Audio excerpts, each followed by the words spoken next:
Hello, low ego action heroes. This is Debbie Levitt from DeltaCX.com, and a question I get from time to time is, hey Deb, I've heard you say that the Lean UX book and model is neither lean nor UX. Yep, I've got a whole show on that one. Can you tell me what lean is? Because whenever I look up lean, I just feel like it talks about how we want to save time and go really fast, and it's okay to run with guesses and assumptions if it helps us go really fast. That is actually a bastardized nouveau definition of fake lean.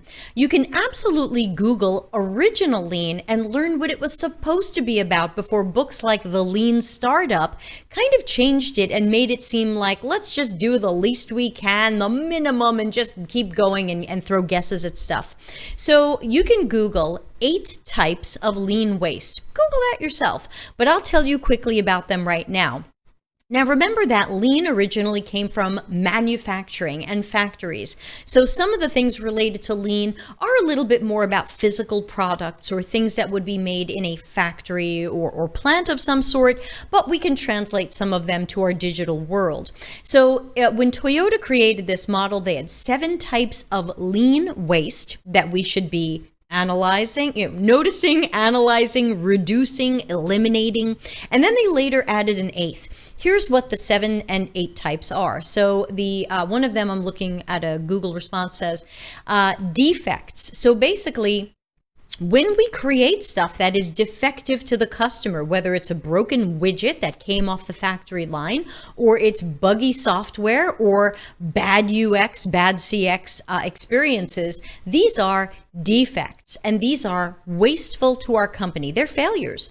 There's overproduction, which is waste from making more stuff than customers want. Now, in the physical world, that's we made more cars than people were going to buy, so that was wasteful. In the digital world, I would probably say that's maybe we built a whole bunch of features or stuff that our customers didn't like or want, and we didn't do enough research up front to see if we were even making the right thing. So we overbuilt this thing. Sometimes we say something is bloated. That would probably be the lean sin of overproduction. We've got the lean sin of waiting. Now, this was waste from time spent waiting for the next process step to occur. This is more of a process thing. If there is wasted time between when somebody does this and when somebody does this, sometimes people will say, well, that's not lean. That's time that we could cut. That was mostly used for the manufacturing floor, where if somebody built a dashboard, you didn't want it to sit for 2 months before it went into a car. Now you had to store it, you had to keep it somewhere, you had to hope something wasn't going wrong with it. In our digital worlds, it's a little bit different. If we in UX create something that the developers are going to build 4 weeks from now, sometimes people say, well, that's not lean. There's this whole 4 weeks in between. But that's not necessarily a problem as long as it's not holding up things from being done. If the developers are working on something else and you're just doing your pre-work, then you know that there's not really a waiting problem here, but this probably needs a longer video. Another one was transportation. This is really for physical products. This was lean waste of time, resources, and cost when we have to move things around. Again, think factory floor. The dashboards are over there. The steering wheels are in another building. Now we've got to move the steering wheels, pallets of them, over to this factory floor so they can be put into the dashboards. That was wasteful. So people who were trying to make factories and plants more efficient wanted to move more things near each other so that there wasn't so much waste of time and movement. There's also that waste in lean. It's called motion, wasted time and effort related to unnecessary movements by people. I like to think that this is too many meetings and crappy meetings and meetings that could have been emails. So lean waste, meetings, fix it. Another reason why I don't like the Lean UX book, there's so many meetings in there, it can't be lean. There's also lean waste related to inventory. This says wastes resulting from excess products and materials that aren't processed. So this means your raw materials. So you bought a lot of plastic, you didn't end up making all the things that were going to need the plastic. Now we've got waste of raw materials, which is normally called inventory. Even though we think of inventory as finished products, it can also mean raw materials. That's more physical than digital, but something to think about. We've also got extra processing, wastes related to more work or higher quality work than is required. That's a tough one because we want high quality work. And so we kind of have to ask ourselves, when is this at fantastic quality and when is this maybe going too far? I can't think of an example of higher quality work than we should do. I think our quality in general is way too low and we need to raise it up. But hypothetically, there could be waste somewhere if somebody is doing more work or higher quality work than required. But, what does that look like? But to me, the number one sin of lean is unused talent, which you'll often see written as unutilized talent or underutilized talent. If you have worked in a CX or UX job and you felt like they're not letting me do my job, or they're all trying to do my job, or something like that, that is not lean. This is waste due to underutilization of people's talents, skills, and knowledge.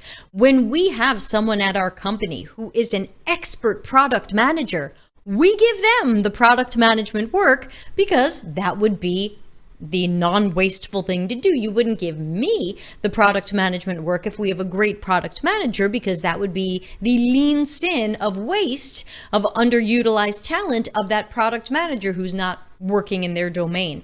Happens to us very often. And that to me is a huge, huge, deadly sin of lean, of real lean, is not hiring the right talent, not utilizing the talent, not giving us the time and budget and headcount and whatever we need to do our jobs well, thoroughly, correctly. Doing our jobs well and thoroughly and correctly is not lean waste. It's there. Noted that was the 8. Notice there's nothing in the 8 about where can you skimp on time or where can you just do less of something to move forward. There is nothing in there for guess. There is nothing in there for assume. Lean does not love guesses and assumptions. Nouveau fake lean does, but original lean does not. And I think there's a lot of wonderful things in original lean that our companies should be doing, whether our products are physical or digital.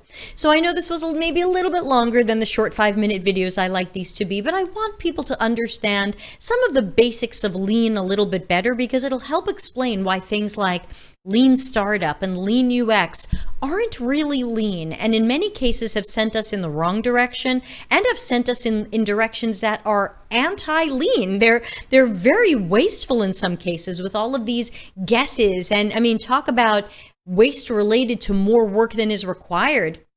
To me, the whole minimum viable product is totally guilty of that extra processing if we're not testing it in the UX phase. If we're making engineering build it and merge it and release it and run it as an experiment and then it fails or needs fixing, that was way more work than was probably required. We could have done that during UX interaction design, prototyping, and testing. So that's the medium-sized version on a little bit of lean and lean waste. Please Google it and learn more, because I think it's definitely something people should know more about. It's still relevant. Even though people have bastardized it and made these fake versions of it, it's still highly relevant, and it's usually the type of things our managers, leaders, and executives are talking about. Identifying waste, cutting waste, improving efficiency, and we're not going to be doing those if we're giving the wrong work to the wrong people, if we're doing too much work, if we are having wasted stuff, if we are creating defects, if we're building broken stuff that needs to be fixed later. We could really improve what's going on at our companies if we took a more truly lean approach and threw away the fake lean models, or as I call them, aspirologies. So on that note, thanks for listening to a longer perspectives video. Please subscribe or press the like button. Let YouTube algorithm know you liked it. And I'll see you in the next video.